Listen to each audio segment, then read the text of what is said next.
인기 강사 김미경은 코로나는 우리에게 질문이다.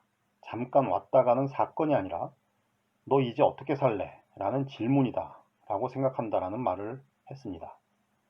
김미경의 질문은 어떻게 먹고 살래? 라는 질문으로 들리지만 우리는 신앙인으로서 이를 어떤 마음과 자세로 또는 어떤 신앙으로 살아갈 것인가? 라는 질문으로 받아들여야 할 것입니다. 그런 의미에서 오늘 본문은 격동기 또는 위기의 시대를 살아가는 신앙인들에게 매우 중요한 지침과 교훈을 제공해 줍니다. 우리는 살아가면서 수십 개의 선물 바구니를 받았습니다. 바로 새해라는 선물 바구니입니다. 그동안 50개 이상을 받은 분도 계실 것이고 60개 또는 70개 이상을 받은 분도 계실 것입니다. 매년 받는 새해라는 선물 바구니에는 각각 365개의 선물들이 들어 있습니다. 바로 오늘 하루라는 선물입니다. 2021년이라는 선물 바구니도 마찬가지입니다. 이제 우리는 2021년이라는 선물 바구니에서 10개의 선물을 열었습니다. 물론 그 각각의 선물을 받아 여는 마음과 자세는 사람마다 다를 것입니다. 어떤 사람에게는 해마다 돌아오는 새해가 별다른 의미나 감흥이 없는 또 다른 해의 반복이듯 날마다 돌아오는 새날이 별다른 의미나 감흥이 없는 또 다른 날의 반복일 수 있을 것입니다. 하지만 어떤 사람에게는 해마다 돌아오는 새해와 날마다 돌아오는 새날이 작년과 다른 한 해, 어제와 다른 오늘이 되길 바라는 소망과 그렇게 되리라는 확신으로 가득한 해와 날일 수 있을 것입니다. 어떤 사람에게 의미 있는 변화가 이루어질지는 자명한 일입니다.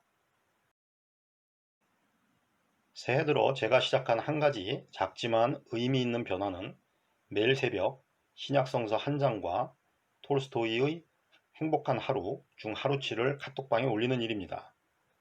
작년까지는 사순절이나 대림절 때 묵상집을 올리긴 했지만 1년 내내 한 적이 없기 때문에 부담은 있지만 많은 기대가 되기도 합니다. 교인 중 한 분이 매일 새벽에 주시는 성경과 행복한 하루 묵상으로 하루를 시작할 수 있어 감사드립니다. 라는 카톡을 보내주셨는데 이런 반응을 접하면 더욱더 희망을 갖게 됩니다. 원래 생각은 각 장을 읽고 가슴에 와닿는 단어와 표현과 문장을 적고 내가 만난 하나님, 말씀에서 발견한 나, 실천을 위한 나의 기도 등을 짤막하게 적는 일종의 큐티를 병행하면 좋겠다라는 것이었는데 갑자기 많은 걸 요구하면 거부감이 들 수 있어 일단 성서 본문만 올리기로 했습니다. 매일 성경을 읽는 일이 습관으로 정착되기를 바랍니다. 2021년 10개의 선물은 여러 가지 있겠지만 매일 새벽 그동안 카톡방에서 접했던 성서 구절도 그중 하나일 거라고 믿습니다. 우리는 새해 들어 그동안 데살로니가 전서를 다 읽고 오늘까지 갈라디아서를 거의 다 읽었습니다. 한 주간 읽은 성서 중 설교 본문을 정하는 것도 의미 있는 일이겠다 싶어 오늘은 데살로니가 전서 5장을 중심으로 하늘 말씀을 전하도록 하겠습니다. 제가 일반적인 성서 편집 순서를 따르지 않고 데살로니가 전서부터 시작하는 이유는 가장 먼저 기록된 책부터 순서대로 읽으면서 기독교의 중요한 교리나 신학의 형성 과정을 간단하게나마 짚어보는 것이 의미 있는 일이라고 생각했기 때문입니다. 우리가 애용하는 여러 신학 서적들을 쓴 신학자 마커스 보그가 Evaluation of the Word라는 특별한 책을 썼는데 그 부제가 The New Testament in the Order the Books Were Written 입니다. 기록된 순서대로 신약 읽기라는 뜻인데 올해 들어 우리가 성서를 읽는 순서대로 신약 성서를 재편집하고 간단한 설명과 해석을 덧붙이는 형식으로 구성되어 있습니다. 이런 식의 성서 통독, 특히 신약 통독이 중요하고 의미 있는 이유는 다음과 같습니다. 교회에서 당연하게 생각하는 교리와 사상의 등장과 발전 과정을 살펴볼 수 있는 것이 첫 번째 이유입니다. 그리고 우리 생각과 달리 어떤 교리와 사상은 처음부터 계속해서 존재했던 것이 아니라 교회의 발전 과정에서 중간부터 등장하는 경우가 많다는 사실을 알 수 있다는 것이 두 번째 이유입니다. 그리고 초반에 기록된 바울의 서신과 중반에 기록된 복음서들 간에 유사성과 차이성이 존재하고 있는데 그러한 점들도 우리가 비교해 볼 수 있다는 것이 세 번째 이유입니다. 하나의 예를 들어보자면 데살로니가 전서의 주요 관심은 임박한 재림에 대한 기대와 준비인데 이는 당시 상황의 반영입니다. 바울의 사역 초기에만 해도 아직 임박한 재림에 대한 기대가 남아 있었고 바울을 비롯한 교회 지도자들 그리고 교인들의 관심사 역시 마찬가지였습니다. 하지만 재림이 지연되면서 예수를 직접 만나 가르침을 받았던 제자들이 하나둘 세상을 떠나게 되자 임박한 재림에 대한 소망은 알 수 없는 때에 이루어질 일에 대한 것으로 수정이 되었고 그때서야 예수의 생애와 가르침에 대한 기록의 중요성이 부각되기 시작해 이후 비로소 복음서들이 기록되게 된 것입니다. 바울의 서신만 보면 예수의 생애와 가르침에 대한 기록이 거의 또는 전혀 없다는 사실을 알 수 있는데 이는 당시만 해도 그런 기록이 존재하지 않았음을 반영합니다. 왜냐하면 그런 기록이 있었다면 바울이 그걸 몰랐을 리 없고 자신의 서신에서 그에 대해 언급했을 것이 분명하기 때문입니다. 바울은 시종일관 역사적 예수에 대해서는 전혀 언급하지 않고 부활한 예수에 대해서만 증거하고 있습니다. 그 이유는 무엇이었을까요? 이는 그의 관심이 부활한 예수에 대해서만 집중됐기 때문이 아니라 그가 부활한 예수에 대해서밖에 알지 못했기 때문일 가능성이 높습니다. 예수의 부활 사건에 대해서도 바울이 기록하고 증거하는 내용은 사건에 대한 것이 아니라 해석에 대한 것이 대부분입니다. 우리가 지난 4일에 함께 읽은 데살로니가전서 4장 13절은 기독교 역사상 최초의 부활에 대한 기록입니다. 하지만 바울은 우리는 예수께서 죽으셨다가 살아나신 것을 믿습니다. 라고만 고백할 뿐 어떤 과정을 거쳐 부활했는지 언급하지 않고 있습니다. 이는 부활에 대한 고백이 존재했지만 그 사건에 대한 이야기가 아직 존재하지 않았다는 사실을 반증합니다. 물론 관련 이야기가 존재했음에도 바울이 무시했을 가능성도 있겠지만 전자에 비해 타당성이 매우 낮습니다. 이는 마가복음 역시 최초의 부활 목격자인 세 여인이 무덤이 빈 것을 발견하고 흰옷을 입은 젊은 남자로부터 갈릴리로 가면 예수를 다시 만날 것이다 라는 소식을 들은 후 무덤에서 도망치듯 물러났다는 이야기로 마무리된다는 사실을 통해서도 알 수 있습니다. 16장 9절 이후의 이야기들은 후대의 편집이라는 점에 대해 대부분의 신약학자들이 동의하는데 그에 대해서는 전에 여러 번 설명드렸고 이번 부활절 때 다시 다뤄야 하므로 이 정도만 언급하도록 하겠습니다. 번역이 되진 않았지만 말씀의 진화 또는 발전 정도로 이해할 수 있는 마커스 보그의 책 제목처럼 성서의 교리와 사상뿐 아니라 이야기들도 추가되거나 생략되는 등 자유롭게 수정되면서 발전해 왔다는 사실을 기억할 필요가 있습니다. 왜냐하면 그때는 그 기록들이 변경하거나 수정할 수 없는 성경이 아니라 변경하거나 수정할 수 있다고 믿었던 문서였기 때문입니다.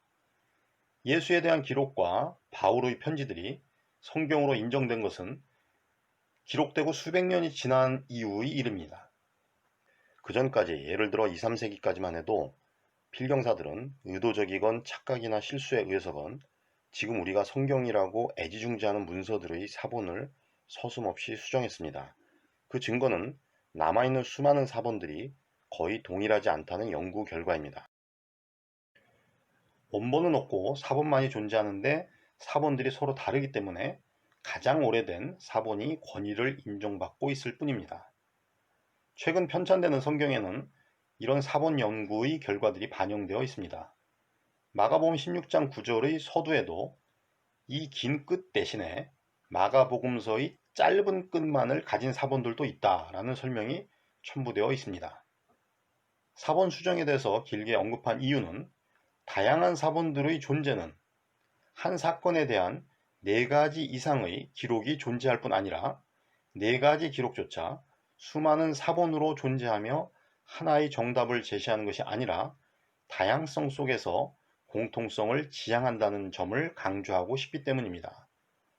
어느 한 기록, 한 구절만이 정답이라고 우기는 것이 우상 숭배의 첫 걸음이라는 사실을 우리가 기억할 필요가 있는 이유입니다.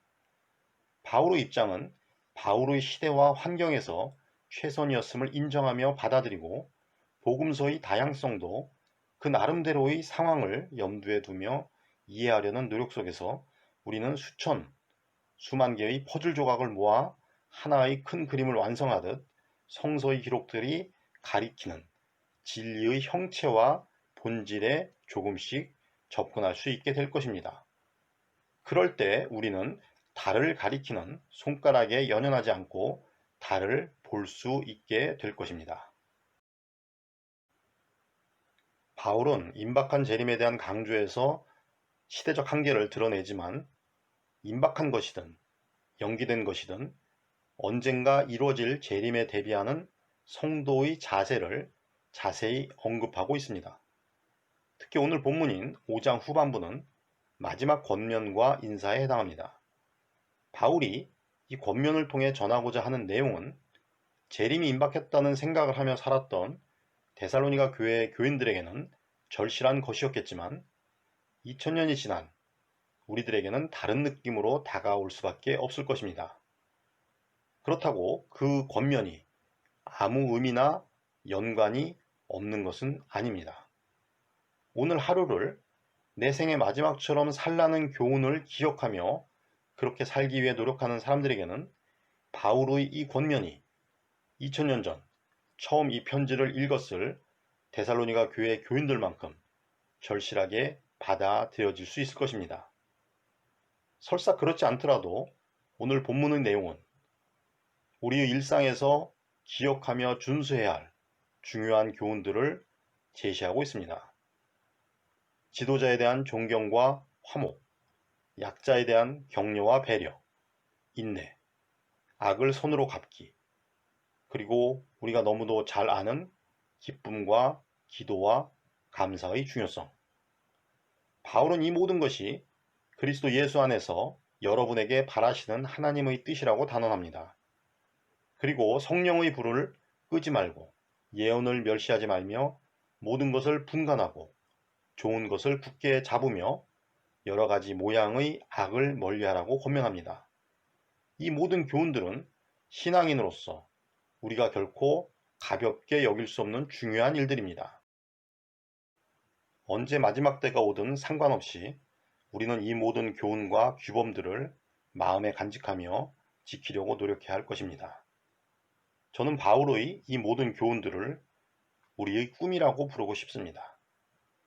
우리 교회의 표처럼 예수를 따르고 예수의 길벗이 되고자 하는 사람들의 삶은 모름지기 이런 식으로 교회 안은 물론 교회 밖의 사람들에게도 모범이 되어야 마땅할 것입니다. 알지 못하는 사람은 가르칠 수 없는 법이듯이 예수의 길이 무엇인지 모르는 사람은 그 길을 따를 수 없는 일입니다. 예수와 그의 제자 그리고 바울을 통해 전해진 하나님 나라의 꿈은 이런 삶을 통해서 조금씩 완성될 수 있을 것입니다. 2021년 새해 그런 꿈에 조금 더 다가가는 한 해가 되기를 소망합니다. 올해 여러분의 꿈이 무엇인지 생각해 보시기 바랍니다. 남들이 갖지 못한 꿈을 간직한 사람은 꿈이 없는 사람보다 인생을 알차게 살 가능성이 높습니다. 하지만 꿈꾸기만 하는 사람은 꿈을 이루기 위해 노력하는 사람만큼 인생을 알차게 살지 못합니다. 우리를 규정하는 것은 우리의 목표가 아니라 그 목표를 이루기 위한 노력입니다. 새해에는 꿈을 이루기 위한 노력을 통해 우리의 꿈에 조금 더 다가갈 수 있기를 간절히 소망합니다. 이상으로 설교를 마치고 찬송가 327장 주님 주실 화평 다 함께 부르도록 하겠습니다.